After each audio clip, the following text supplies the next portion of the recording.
My name is Dame Reena Keeble. I'm head teacher at Cannon Lane Primary School, which is a large primary school in northwest London. On the face of it, when the curriculum first came out, it looked very, very prescriptive, but actually it's not prescriptive at all. It's very clear in terms of what the expectations are, and there is no doubt that the bar has been raised significantly. Having said that, I think it's up to us as individual schools to decide how we're going to interpret it and how we're going to actually deliver it and teach it. So within these programs of study, I think there's an awful lot of flexibility for us as a school to put our own slant on it and to look at it in terms of what's right for our pupils. And the pupils in my school, their needs may be very, very different to another school. So, for example, we are looking at how we're going to be teaching those programs of study in a cross-curricular way, but also recognizing that some elements of the English programs of study will have to be taught as discrete subjects in their own right. I think that's a real advantage. The current curriculum is way too woolly.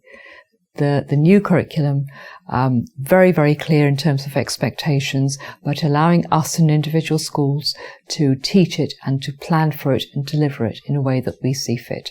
We certainly welcome the 1 year lead in time. I think we're very, very lucky to have that time to allow us to experiment.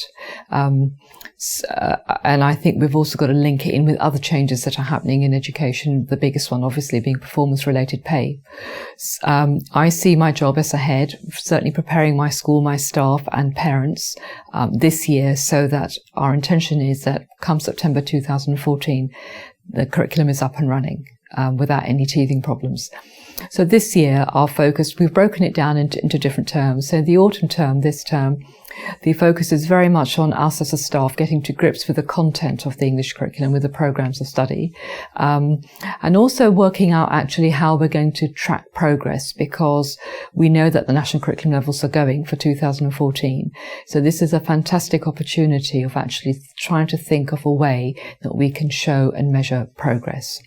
So this term, it's getting to know the curriculum, devising a way that we can track progress. The spring term is going to be very much about mapping the curriculum. What will it look like? Not just the English curriculum, but the entire new primary curriculum, and where we can use cross-curricular links with the English. We would also be looking at having partial implementation of the new curriculum, reviewing our assessment procedures and for tracking. And then the third term would be very much a summer term, would be about full implementation. And if there are any teething problems by then, to have hopefully ironed those out. We also think it's really important to take our parents with us. The new curriculum is quite demanding in terms of terminology, in terms of vocabulary and so on.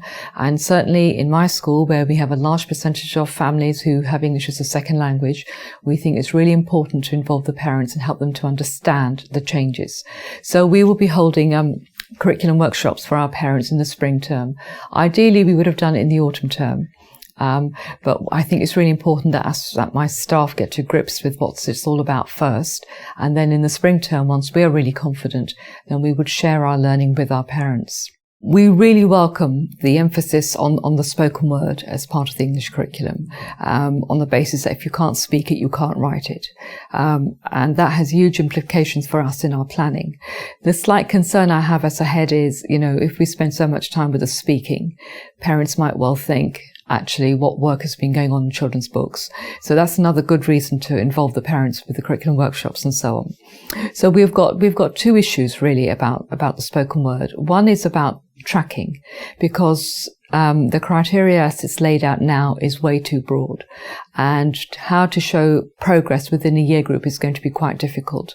So as a school, we're actually looking at the works of the Communication Trust and the work of Jean Gross, and we're going to be using the communication tracker to help us monitor progress in speaking. We're also currently reviewing our homework policy. I have concerns about homework and home learning, and I think this is a fantastic opportunity of involving parents in the new curriculum and actually setting speaking homework for children to do at home with their parents. In other words, getting children to give a small presentation to their parents about a book or about a topic, and then getting the parents to report back on how they felt their children did.